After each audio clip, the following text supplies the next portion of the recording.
There's a stretch of coastline that doesn't appear on most modern maps. Locals call it Cold Point. Sailors used to call it something else, a name that isn't spoken out loud anymore because the old fishermen believed saying it invited a visitor. This is the story of why. I can't prove any of this happened.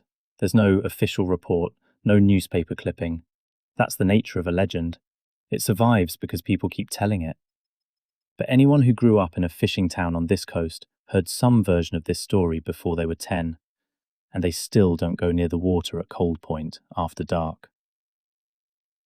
In the late 1800s, Cold Point had a lighthouse, just a stone tower and a keeper's cottage, tending a single rotating lamp that warned ships away from a reef just beneath the surface.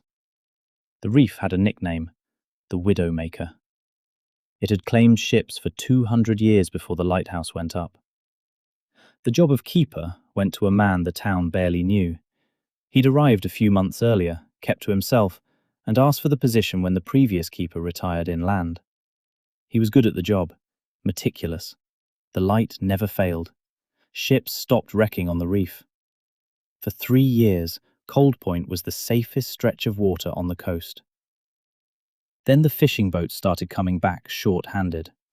It started small, a deckhand who went below to check the nets and didn't come back up.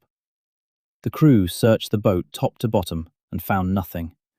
They wrote it off as a man who slipped over the side in rough water.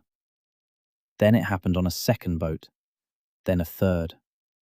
By the time 5 boats had returned a man short, the fishing families noticed something.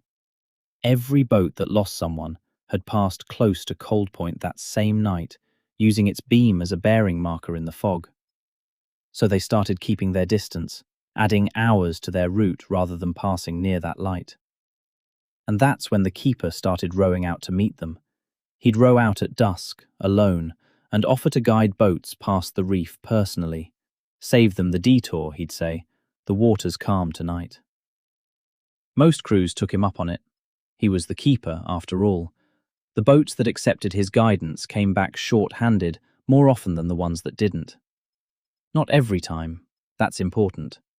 It was often enough to notice, rare enough to explain away.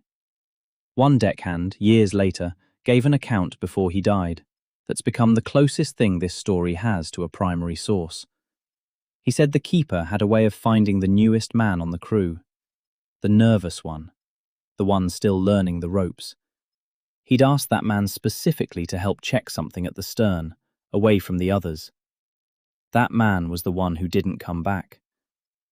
The town finally sent someone to check the lighthouse cottage after a 6th disappearance, a 15-year-old boy on his first voyage. They found the cottage empty. No keeper, no sign of struggle, his coat still hung by the door, his boots still by the stove, as if he'd simply stepped outside and never returned. What they found in the cellar changes depending on who's telling it. Some versions say they found nothing at all, just an empty room with the walls scratched from floor to ceiling. I'll leave the rest out, because I think the not knowing does more work than any answer would. What every version agrees on, the keeper was never found. The lighthouse was decommissioned within the year, and the disappearances stopped completely. Except for one thing. For the next 130 years, fishing families along that coast have passed down the same warning. If a stranger rows out to offer you a shortcut past Cold Point, and he seems to already know which one of you is new to the water, say no. Take the long way. It costs you an hour. It's never cost anyone their life. Old-timers say the lighthouse still has a light in it some nights, even though the tower's been dark and empty for over a century. Low and orange, and moves slower than a real beacon should. And they say if you're new to a crew, you should let the oldest hand on the boat answer for you.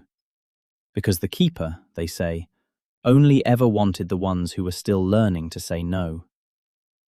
That's the story of Cold Point, at least the version that's made it down to us.